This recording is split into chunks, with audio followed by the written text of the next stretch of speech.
Pathfinder Wrath of the Righteous released on September 2nd, 2021, and is a combat RPG that most faithfully recreates the Pathfinder 1st Edition system. With 25 base classes to pick from, subclasses for each of those classes, prestige classes to pursue at higher levels, and even the new mythic system integrated into the game itself, Wrath of the Righteous boasts incredible quality, replay value, and I can't do this.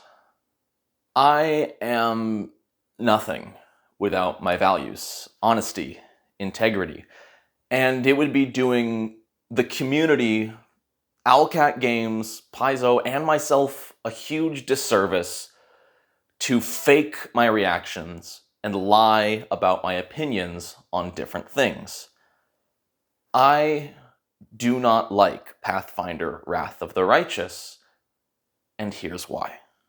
If I'm being honest, I am very scared to make this video because of the backlash I may receive. People might be mad at me for not giving the game enough of a shot, for jumping to conclusions too soon, for making judgments within the first few hours of the game. Tons of people were hyped for Wrath of the Righteous, and they probably expect me to talk about the deep character customization, how almost every class from Pathfinder 1st Edition is available, how the original rule set is so faithfully recreated, and how they made this beloved adventure into a video game like they did with Kingmaker. Maybe it's just because of my first impressions, maybe it's because I never played much Pathfinder 1st Edition, maybe it's because I just watched Rasputin's new video. But I don't like this game. But I'll tell you why. I only played Pathfinder Wrath of the Righteous for about 2 hours, so take this review with a grain of salt. These are as first impressions get. Maybe the game does get better after the 2-hour mark, but I don't have the time to spend to get there. I have other games I want to play, I have so much work to do, and I have plans coming up. I can't afford to spend hours on a game I don't like just to get to a point where I start enjoying it. Let's go over my experiences start to finish, starting with character creation. This is a ton of fun. If you like Pathfinder 1st Edition and the ridiculous number of options available to you, you are going to love Wrath of the Righteous's character creation. It is easily the single most in-depth, complex character creator of any CRPG on the market. Just when picking your starting class, between the 25 base classes and at least 6 subclasses for each one, you have no less than 150 class options right there at level 1. And honestly, it's too much. This is coming from a purely personal standpoint, but when every class has a subclass that makes it feel like a different class, those subclasses start getting incredibly redundant. This concept of overlapping classes works really well in a pen and paper format. Since everything is in the theater of the mind and your imagination, playing a rogue that uses big weapons is cool on paper, because you get to imagine your character exactly how they do it. Because it's imagination, the rogue with a great axe attacks different than a fighter with a great axe. In a video game, however, everything feels much more similar because the visuals are predetermined for you. It just sort of feels like you're playing a class just as a different class. Let's take the Shaman, for example. They have a few really cool, unique options, like the Possessed Shaman and the Unsworn. Those are cool and do their own thing. But then you have some overlapping shamans, like the Witch Doctor, which is just a shaman that's like a cleric, and the Wildland, which is just a shaman that's kind of like a ranger druid, or the Shadow Shaman, which is a shaman that's sort of like a rogue. Again, at a table, this is not as big a deal because you can flavor everything how you like it. But in a video game, a sneak attack looks the exact same, whether it's done by a rogue, a slayer, or a shadow shaman. I ended up creating a possessed shaman, and I wanted to make things interesting, so I made him neutral evil. I never play evil characters in these games, but after playing the start of Kingmaker and seeing so many great opportunities to play as an evil character, I wanted to see what Wrath of the Righteous had to offer for such an out-of-the-ordinary character choice. I settled on an Oread neutral evil possessed shaman and started up the adventure. I was excited to explore this guy. He was very no-nonsense, straight-faced, hard as the stone that inhabits his body, neutral evil, puts himself first. And the story doesn't really let you do that. This next set of complaints definitely stems more from the adventure itself than directly from the video game, but the whole thing starts off feeling very disjointed, unimmersive, and, well, random. Spoiler warning for the first hour of the game. I will be covering basically the prologue from here on out. If you'd like to skip out on spoilers, I recommend closing the video.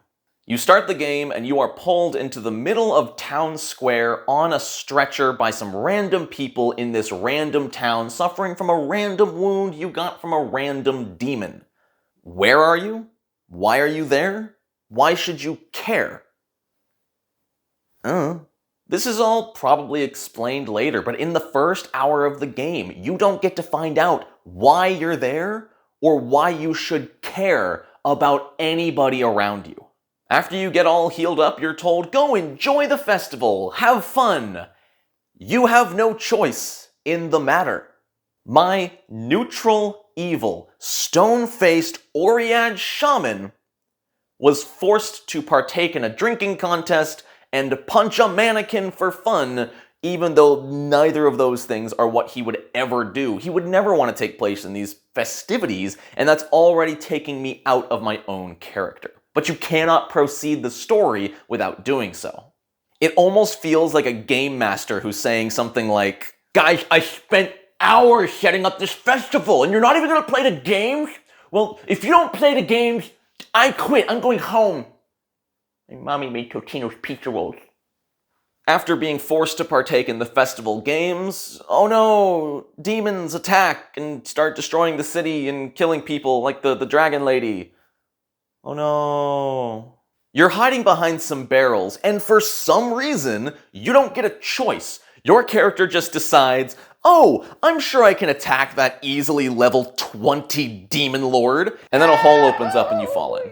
When you fall into the hole, you meet up with two new NPCs, one of them being everybody's favorite type of companion when it comes to any kind of tabletop fantasy adventure.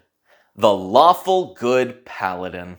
Look, I get it, the Lawful Good Paladin is a classic trope, but it's also literally a meme in the community because nobody likes playing with the Lawful Good Paladin. When you're with a Lawful Good Paladin, you can't do anything even minutely neutral or evil. It is literally anathema for them not to stop you. It's nothing against the people who play these characters, but in order to play them correctly, as rules is written, you need to stop your allies from doing anything you don't agree. I'm moving on. Now, I would have no problem with this Lawful Good Paladin being an optional companion, but you don't get a choice in the prologue. This paladin is going with you. I even tried to be as evil and awful as I could to stop her from joining me. You find her trying to help an NPC stuck under a boulder, and she says, hey, can you come help me save this person? And I said, no, maybe if you pay me first. She gets mad. She does it herself and overexerts herself. And then it's like it never happened. She's happy. She's politely talking to me. She's excited to work together and get out of this cave, even though I just said, nah, I'm not going to help that person. I'm evil. There needs to be repercussions for dialogue choices, not just mechanical ones, but social roleplay consequences.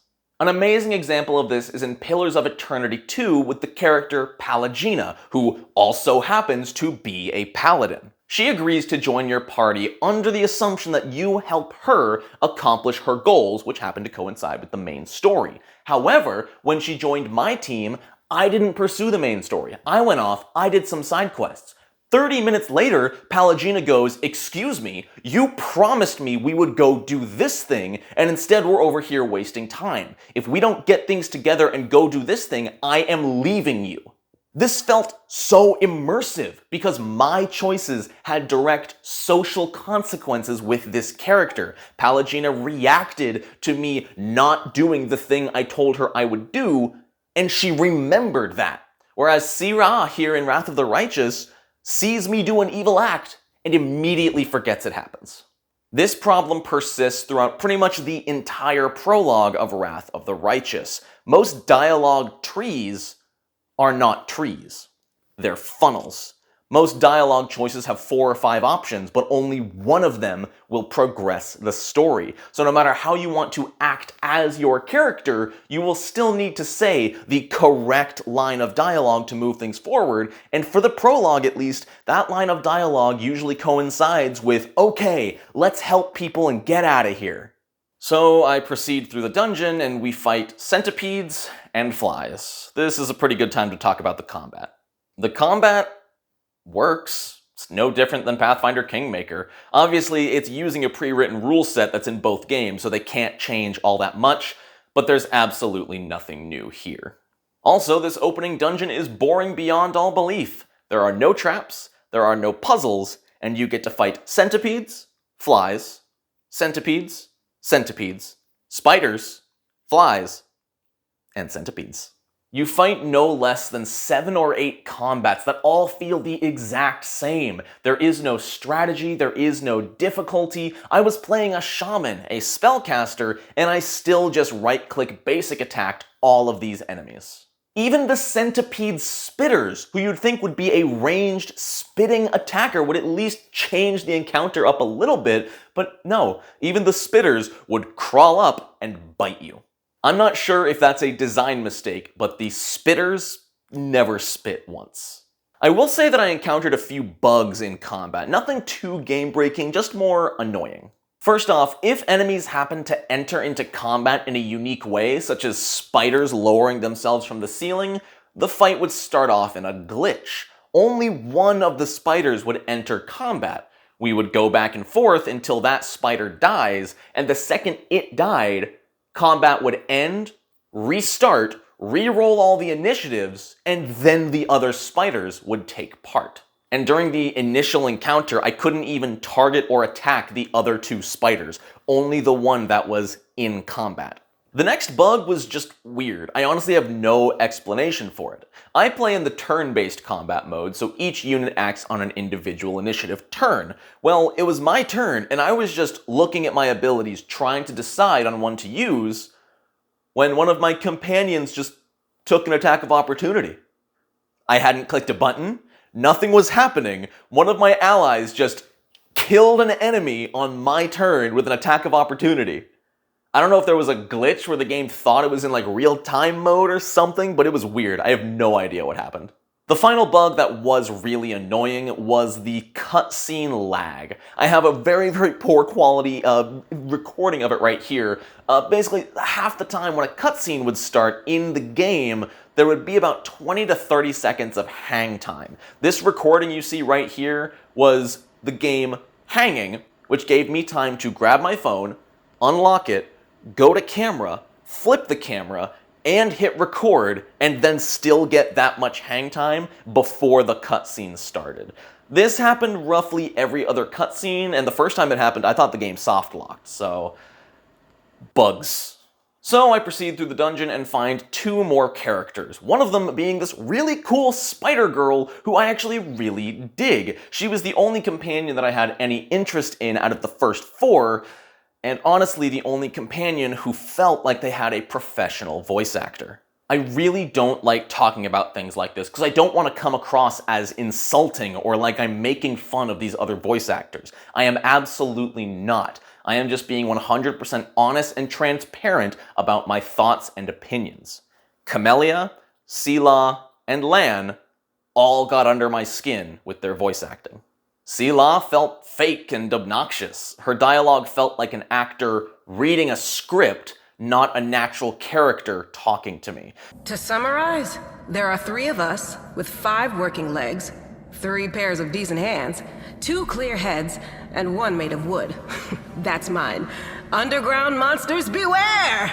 And Camellia sounded like she was trying to be the quirky, psychotic, chaotic, neutral character, but was really inconsistent and would just go from 0 to 100, especially compared to her in-battle quotes. It also didn't help that after joining the party, Selah and Camellia did absolutely nothing for the next hour of gameplay. They just existed.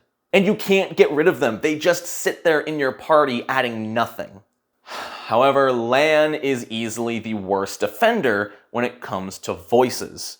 Its voice, it's not bad. It's a bit too dude bro for my taste, but that's not why I dislike it. What I dislike is the way Lan delivers his lines. He talks in a very overly slow and enunciative text and speech, which normal people don't really talk like this, but you know who does?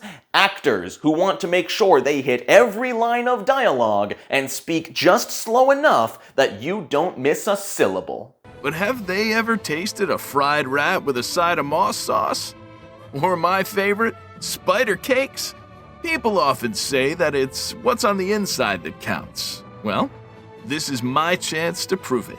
This just takes me right out of the scene, and similar to Sela, it just sounds like an actor reading a script. Honestly, I don't even think this is the fault of Lan's voice actor. This falls to direction. Someone said, "Spider cakes?" Yes, that is fine.